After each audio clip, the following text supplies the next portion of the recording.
Bonjour à tous, je suis ravie de vous retrouver aujourd'hui avec la présentation de mon tout dernier mini.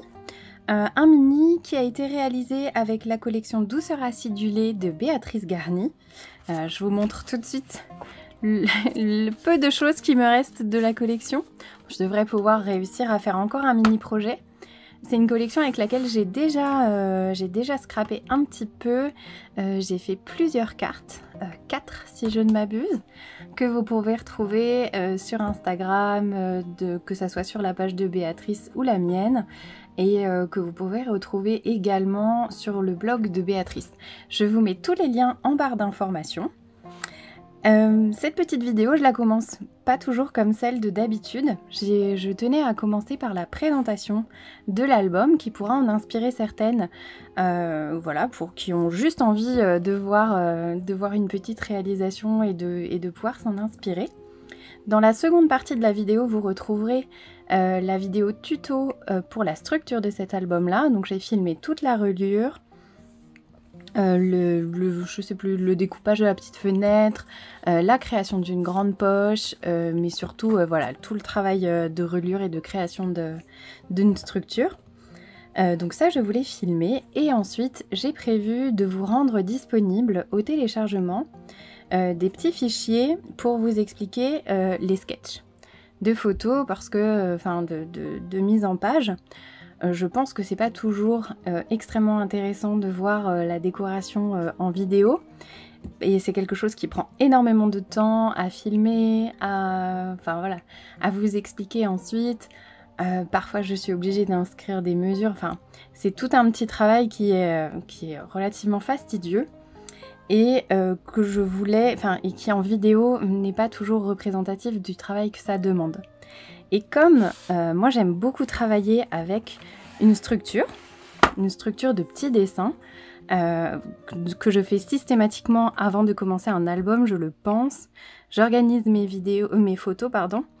Voilà, j'organise tout en fonction de la collection, des éléments que j'aurais envie de mettre en avant. Vraiment cette petite chose que je pose à plat, elle m'est très utile, et je voulais pouvoir vous la rendre. Pouvoir vous la transmettre. Donc au travers du fichier téléchargeable, je pense que c'est le meilleur moyen. Voilà, donc sur ces petits sketchs là, vous retrouverez les mesures, des petits éléments de déco, quelques photos que j'ai pris au moment de la création de l'album, tout ça. Donc c'est quelque chose que vous pourrez retrouver en barre d'informations. Je vais vous montrer maintenant, j'en ai un bazar sur mon bureau, excusez-moi. Je vais vous montrer maintenant l'intérieur de cet album, voilà, pour que vous puissiez le voir en entier, voilà, avant de passer aux choses sérieuses avec le montage de la structure. Je la mets de côté, peut-être que je peux vous la montrer, vous la reverrez en détail après qui suit, mais voilà, donc c'est une petite couverture d'album très simple. Sur laquelle j'ai mis, je voulais absolument mettre ce super papier de collection qui est mon préféré. Je pensais avoir un vrai coup de cœur pour les citrons, mais finalement les oranges auront ravi mon cœur. Sur cette structure d'album, j'ai utilisé, en plus des super papiers de Béatrice, un simili-cuir, je trouvais plus le mot, un simili-cuir de chez Zibuline, les petits angles métalliques qui viennent également de chez Zibuline, et ce petit système de reliure, il m'en reste un, qui m'a fait penser à la structure de cet album là. Quand je suis allée chercher la collection chez Béatrice, elle m'a montré les nouveautés de chez Zibuline, elle le fait toujours et c'est quelque chose que j'aime bien. Voilà, ce petit système là m'ont fait craquer.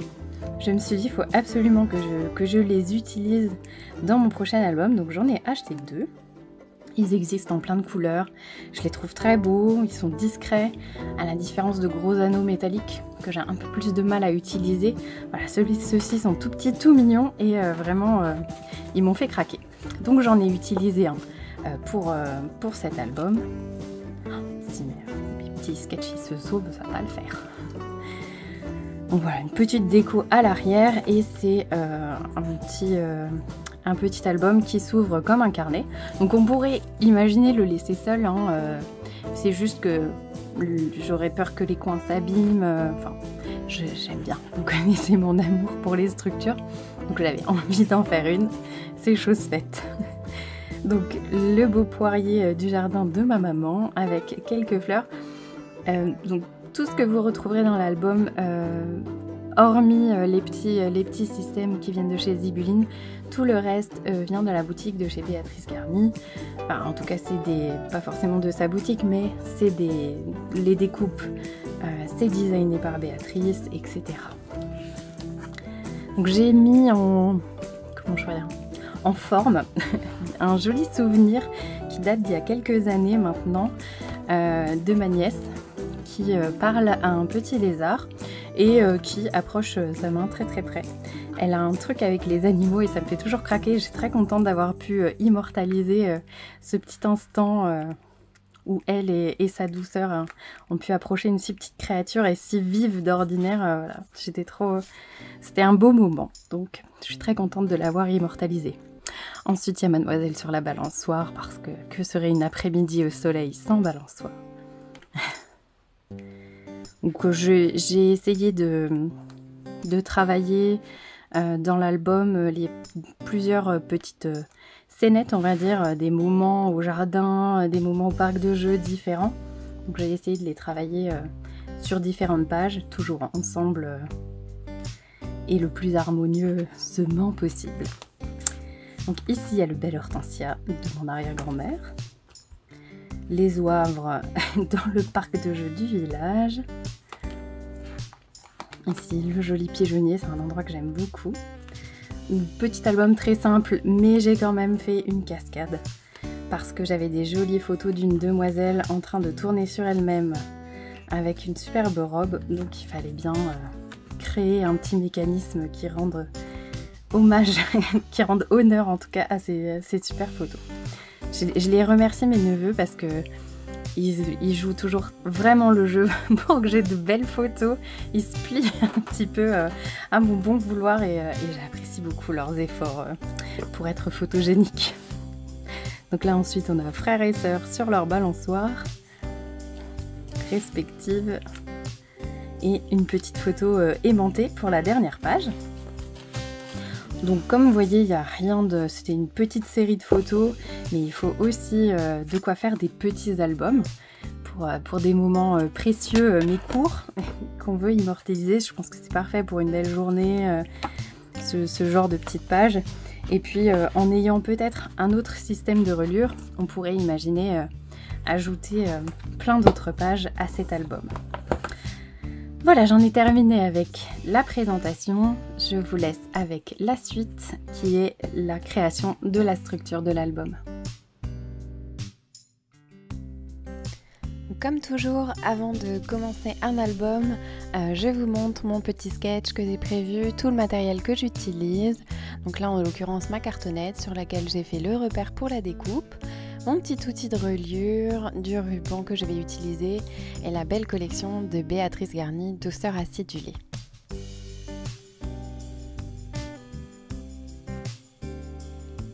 Mon simili-cuir de chez Zibuline qu'au début je pensais utiliser comme ça dans le sens de la longueur pour ne pas avoir de chute, mais finalement je me suis ravisée et je l'utilise plutôt dans la hauteur pour pouvoir avoir un rabat en simili-cuir et renforcer ma reliure. Donc là je vous montre un petit peu toutes mes petites photos que j'ai choisies. Avant quoi que ce soit, je les ai collées sur un papier, je ne sais plus lequel, mais un blanc classique, et je les ai bien sûr passées sous ma machine à coudre. Et je me suis préparé plein de petites découpes et autres. Voilà. Donc on attaque les choses sérieuses avec la petite fenêtre dans la page de couverture. C'est un petit peu fastidieux, hein, mais les joies du montage vous montrent un petit carré qui ressort tout de suite. Je m'y reprends à plusieurs fois hein, pour découper tout ça. Ensuite, je fais des repères sur mon simili-cuir. Ça me permet surtout de pouvoir le découper à la bonne largeur. Sachant que ces petits repères là sont pas forcément hyper utiles puisque je vais utiliser un petit outil de chez Craftelier pour faire la reliure, pour bien tout coller en angle. Mais ça peut être une bonne alternative quand on n'a pas ce genre de petit outil. Voilà, je me le fais, enfin je le fais quasiment toujours pour pouvoir être un petit peu sûre de moi avant de me lancer à l'aveugle. Donc là on passe au collage, donc j'utilise de la colle blanche, c'est une tacky glue de chez Craftelier aussi, parce que je n'ai plus de ma chouchou, ma colle de chez FDeco, j'en ai presque plus, je suis un peu triste, je l'économise un peu j'avoue, ce qui ne sert à rien, hein, mais pour l'instant je finis la tacky glue.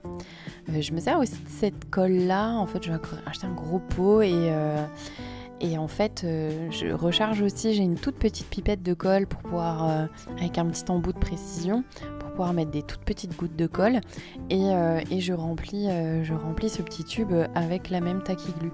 Donc c'est celle qui me sert à découper à coller tous mes embellissements plutôt. Je la trouve franchement pas mal au niveau rapport qualité-prix, on est bien, hein, mais de toute façon Craftelier ils sont imbattables, hein, franchement. Je ne sais pas ce qu'on ferait sans eux.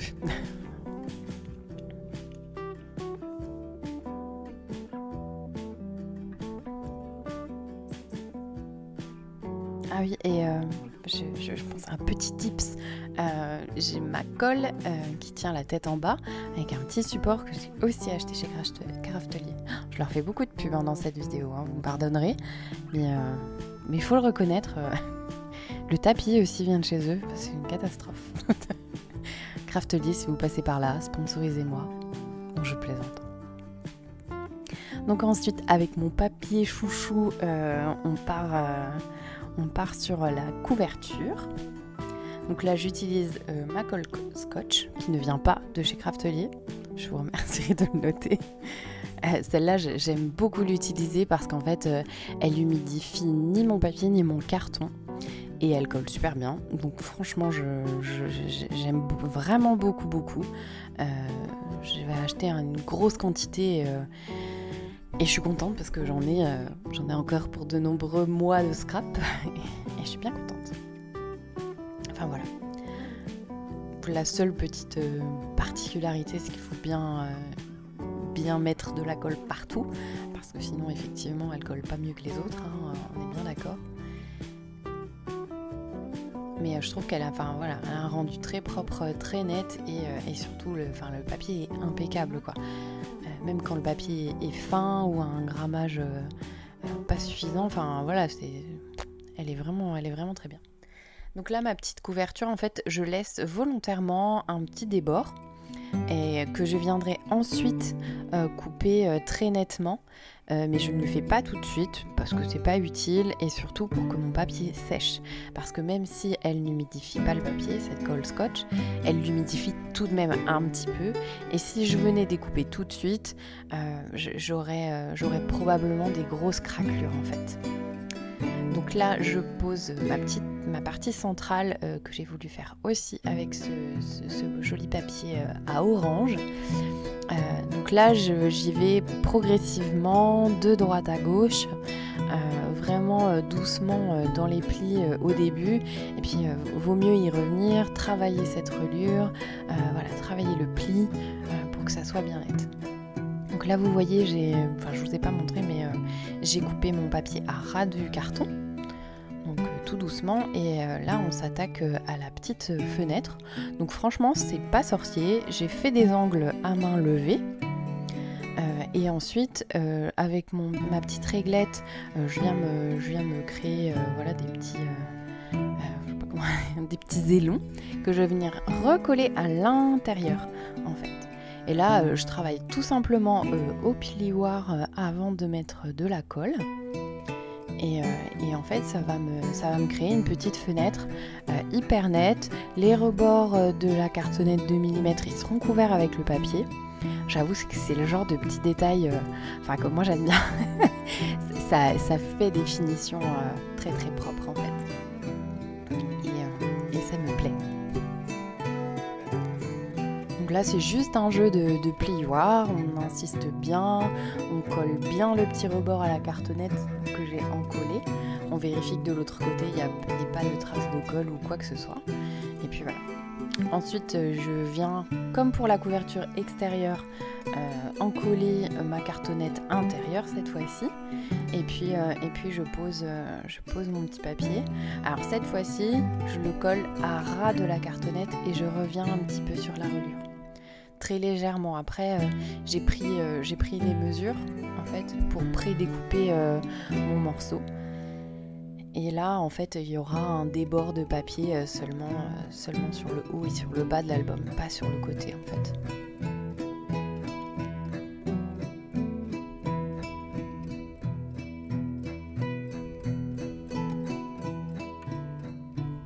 Donc là, vous voyez, je ne pré-découpe pas. Mon carré, je le ferai après de l'autre côté, un peu dans la même manière, sans se laisser de rebord, la même manière qu'on l'a fait pour l'extérieur. Voilà, je colle bien à ras et ensuite voilà, simplement je vous ai montré mon cutter, je suis venue couper légèrement en fait, aussi simplement que ça. Là je pose mes petits coins en métal. Donc j'utilise un petit outil pour bien les écraser, je sais plus, normalement c'est un petit outil qui sert pour les attaches parisiennes si je ne m'abuse.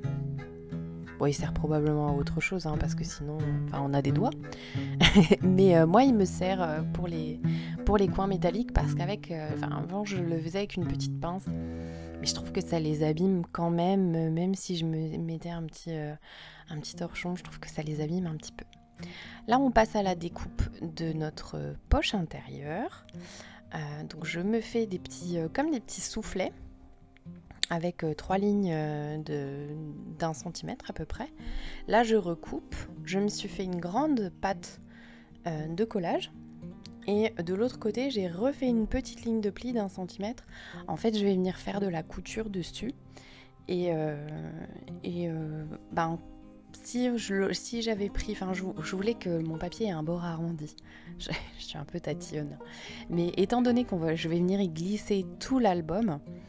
Si j'avais coupé à ras et fait ma couture et collé comme ça, ça raccroche un petit peu. J'ai ça sur plusieurs pochettes d'albums. Donc je me suis rendu compte que si je repliais, je faisais un petit bord, en fait, ça ne raccroche pas. Et donc je l'ai embelli avec un petit peu de couture. Voilà. Le pourquoi cette seconde ligne de pli. Donc là, je viens la coller avec du scotch rouge pour renforcer un maximum. Et puis voilà, c'est fini. Notre couverture est finie. Il est maintenant temps pour moi de vous remercier d'avoir regardé cette vidéo, de vous encourager vivement à télécharger le petit tuto papier que vous trouverez en description. Papier si vous l'imprimez. Et puis, on se retrouve très vite.